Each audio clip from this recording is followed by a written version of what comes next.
চিকেনের তো অনেক রকম রেসিপি তৈরি করেছেন, বাড়িতে অতিথি আসুক বা নিজেরা বা যে কোনো অনুষ্ঠানে এই স্পেশাল মশলাটা ব্যবহার করে রেসিপিটি তৈরি করুন। তারপরে সে কমেন্ট করে জানিয়ে যাবেন যে রেসিপিটি কেমন হয়েছিল। গ্যারান্টি দিয়ে বলতে পারি মুখের থেকে এর স্বাদ যাবে না। নমস্কার বন্ধুরা, শ্বশুর বৌমা রান্নাঘর অ্যান্ড ব্লগ চ্যানেলে সকলকে স্বাগত। তাহলে রেসিপিটি কি করে তৈরি করব সেটাই দেখে নেওয়া যাক। এখানে আমি চিকেন নিয়েছি প্রায় 750 গ্রাম। এবার চিকেনটাকে ভালো করে জল দিয়ে ধুয়ে নিয়ে তারপরে ফিরে আসছি। চিকেনটাকে আগে ভালো করে বেছে নিয়েছি, তারপর জল পাল্টে পাল্টে ধুয়ে জলটাকে ঝরিয়ে একটা প্লেটে রেখেছি। গ্যাসের ওভেনে একটা কড়াই বসিয়ে তাতে দিয়ে দেব প্রথমে অল্প করে সরষের তেল। এখানে আপনারা সাদা তেলও ব্যবহার করতে পারেন। গ্যাসের ফ্লেম লোতে রেখে তেলের মধ্যে দেব 1.5 চা চামচ সাদা জিরে আর বেশ কতগুলো গোলমরিচ। গ্যাসের ফ্লেম কিন্তু একদম হাই করবেন না, তাহলে এই যে মশলাগুলো দেওয়া হচ্ছে সমস্ত পুড়ে যাবে দেওয়ার সাথে সাথেই। সেই কারণে গ্যাসের ফ্লেম লোতে করে এইভাবে খুন্তি দিয়ে তেলের মধ্যে মশলাটাকে নেড়েচেড়ে দিতে হবে। মশলার থেকে সুন্দর একটা গন্ধ বেরোচ্ছে। এই সময়ে এর মধ্যে দিয়ে দিচ্ছি বেশ কতগুলো ছাড়িয়ে নেওয়া গোটা রসুন। চিকেনের পরিমাণ অনুযায়ী রসুনটা কম বেশি ব্যবহার করতে হবে। এইখানে আমি একটা গোটা রসুন ছাড়িয়ে নিয়েছি আর দিয়েছি ছোট ছোট করে কেটে নেওয়া আদা। রসুন আদা একইভাবে হালকা করে ভাজতে থাকবো। তারপরে এর মধ্যে দিয়ে দেব কুচিয়ে নেওয়া পেঁয়াজ। এইখানে আমি মাঝারি সাইজের 3খানা পেঁয়াজ কেটে নিয়েছি, এগুলোকে তেলের মধ্যে দিয়ে দেব। সব কিছু ভালো করে নেড়েচেড়ে দেব। তারপরেই দেব ঝালের জন্য কাঁচা লঙ্কা। যে যেমন ঝাল খাবেন সেই অনুযায়ী ঝালটা ব্যবহার করবেন। হাতের কাছে থাকা কিছু মশলা দিয়ে একটু ভিন্নভাবে রান্না করলে যে রান্নার টেস্টটা এত টেস্টি হয়, যেটা নাকি খাওয়ার পরই বোঝা যায়।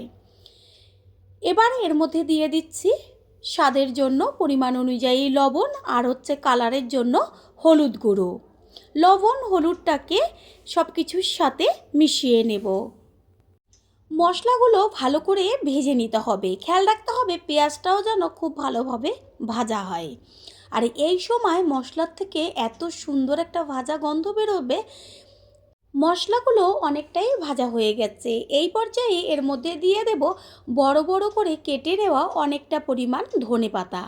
ধনেপাতার পরিমাণটা অবশ্যই কিন্তু একটু বেশি ব্যবহার করবেন। ধনেপাতা তো ভাজা হতে বেশি সময় লাগে না, সেই কারণে ধনেপাতাটা লাস্টে দিয়ে ভেজে নিচ্ছি। মশলাগুলো ভাজা হয়ে গেছে, পেঁয়াজটাও বেশ লাল লাল হয়েছে। এই পর্যায়ে এগুলোকে একটা প্লেটে তুলে ঠান্ডা করে তারপরে পেস্ট করতে হবে। কড়াইটা পরিষ্কার করে ওর মধ্যে দিয়ে দিয়েছি সর্ষের তেল, আর তেলের মধ্যে দিয়ে দিলাম সামান্য লবণ।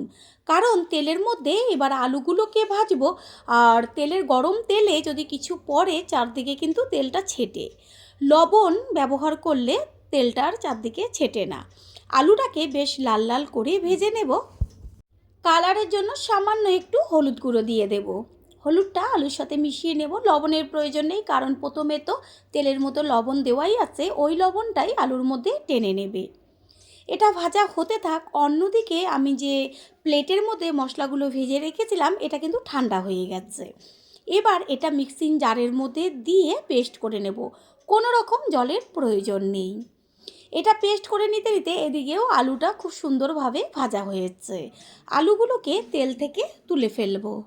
আলুগুলো তুলে নিয়ে এবার চিকেনগুলোকে তেলে ভেজে নেব। তেল কিন্তু একদম সামান্য। আলু ভাজার পরে সামান্য একটু তেল ছিল, তার মধ্যে আরও 1 চা চামচ তেল দিয়ে তারপরে এবার চিকেনগুলোকে ভাজবো। গ্যাসের ফ্লেম হাই করে দেব, না হলে চিকেনের থেকে জল বেরোতে শুরু করবে। আর চিকেনটা যদি ভেজে রান্না করা হয় টেস্টই কিন্তু সম্পূর্ণ আলাদা হয়। সেই কারণে অবশ্যই চিকেনটাকে ভালোভাবে ভেজে নেবেন। চিকেনের মধ্যে দিয়ে দিচ্ছি হলুদ আর লবণ। গ্যাসের ফ্লেম হাইতে থাকবে। লবণ হলুদ মিশিয়ে নিয়ে এবার চিকেনটা পুরো লাল লাল করে ভেজে নেব। পুরনো বন্ধুদের সবসময় আমাদের পাশে এইভাবে ভালোবেসে সাপোর্ট করার জন্য অনেক অনেক ভালোবাসা। চিকেনগুলো প্রায় ভাজা হয়ে এসছে। আর ওইদিকে আমি যে মশলাটা ঠান্ডা করে নিয়েছি সেটা এইখানে আমি পেস্ট করে নিয়েছি। কালারটা দেখা যাচ্ছে কত সুন্দর এসছে, যেমন কালার তেমন গন্ধ তেমন টেস্ট। চিকেনগুলো পুরো লাল লাল করে ভেজে নেওয়া হয়ে গেছে। এবার গ্যাসের ফ্লেম লো রেখে তারপর তেল ছেঁকে তুলে নেব। চিকেনগুলো তুলে নিয়েছি, আর এই যে বেঁচে রয়েছে তেল তার মধ্যে দিয়ে দেব আর একটু সর্ষের তেল। তেলটাও ভালো করে গরম করে নেব। তারপরে এর মধ্যে ফোড়ন দেব একটা তেজপাতা, দেব গোটা গরম মশলা যেমন এলাচ, দারচিনি, জয়িত্রী, লবঙ্গ। এবার এগুলোকে তেলের মধ্যে একটু গ্যাসের ফ্লেম লো করে ভেজে নেব। কোনো রকম কিন্তু এখানে আমি আর জিরে বা অন্য কোনো ফোড়ন দেব না। সুন্দর তেলের থেকে একটা মিষ্টি গন্ধ বেরোচ্ছে। এই পর্যায়ে দিয়ে দেব পেস্ট করে নেওয়া টমেটো। দুটো মাঝারি সাইজের টমেটো আমি আগের থেকে পেস্ট করে রেখেছি। তেলের মধ্যে টমেটোর পেস্টটাকে ভালো করে ভেজে নেব যতক্ষণ পর্যন্ত টমেটোর কাঁচা গন্ধ না যায়। কালারটা দারুণ আনার জন্য এই পর্যায়ে দিয়ে দিচ্ছি কাশ্মীরি লঙ্কার গুঁড়ো, আর দেব হলুদ গুঁড়ো। হলুদ আর লঙ্কার গুঁড়োটা টমেটোর সাথে মিশিয়ে নেব।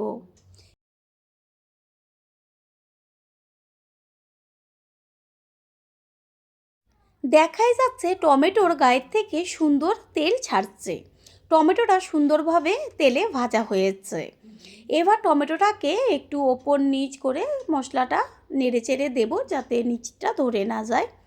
যেহেতু টমেটো ভাজা হয়ে গেছে, এবার এর মধ্যে দিয়ে দেব ওই যে মশলাটা পেস্ট করে নিয়েছি সেই মশলা।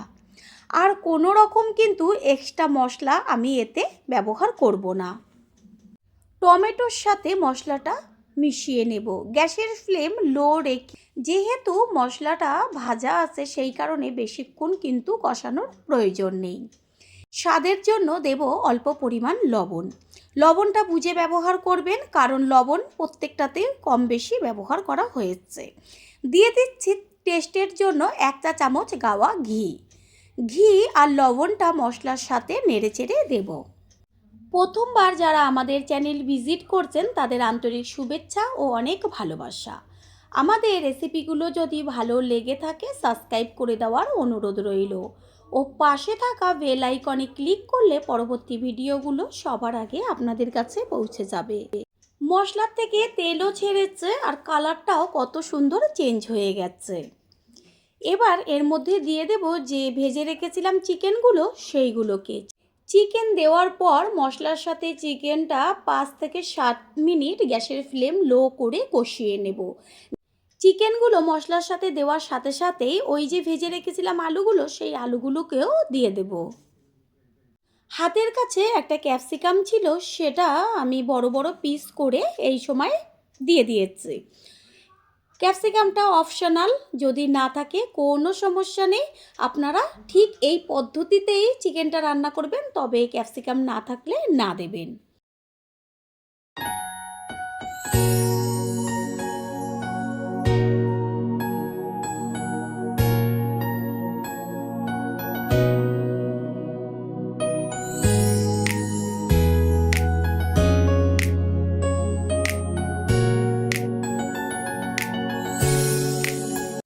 চিকেনটা কত সুন্দরভাবে কষানো হয়ে গেছে, কালার সম্পূর্ণ চেঞ্জ। গ্যাসের ফ্লেম হাই করে এবার দিয়ে দেব উষ্ণ গরম জল। ভালো করে জলটার সাথে মশলাগুলো মিশিয়ে নিয়ে টকবক করে জলটাকে ফুটিয়ে নিতে হবে। ঝোল টকবক করে ফুটছে, এবার একটা ঢাকনা চাপা দিয়ে দেব গ্যাসের ফ্লেম লো টু মিডিয়াম করে।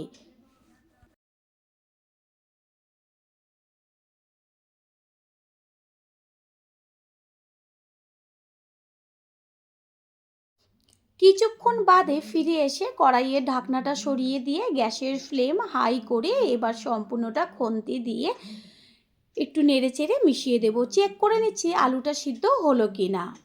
আলু একদম সিদ্ধ হয়ে গেছে। দেব ছোট চামচের 1 চা চামচ গরম মশলার গুঁড়ো।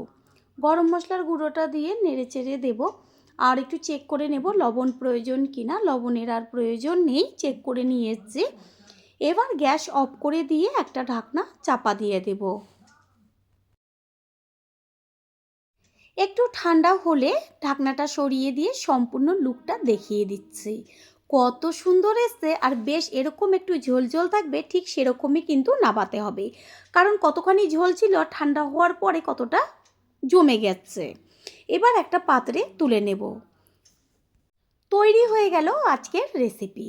আশা করি রেসিপিটি ভালো লাগলো, আর যদি ভালো লেগে থাকে একটা লাইক, কমেন্ট, পারলে একটা শেয়ার করে অবশ্যই জানাবেন। আপনাদের দেওয়া একটা লাইক, একটা লাইকের পাশে থাকা হাইপ আর একটা শেয়ার আমাদের কাছে অনেক অনেক গুরুত্বপূর্ণ। All friend, thanks for watching my video. আপনারা সকলে ভালো থাকবেন, সুস্থ থাকবেন। আবারও দেখা হবে অন্য কোনো রেসিপির এপিসোডে।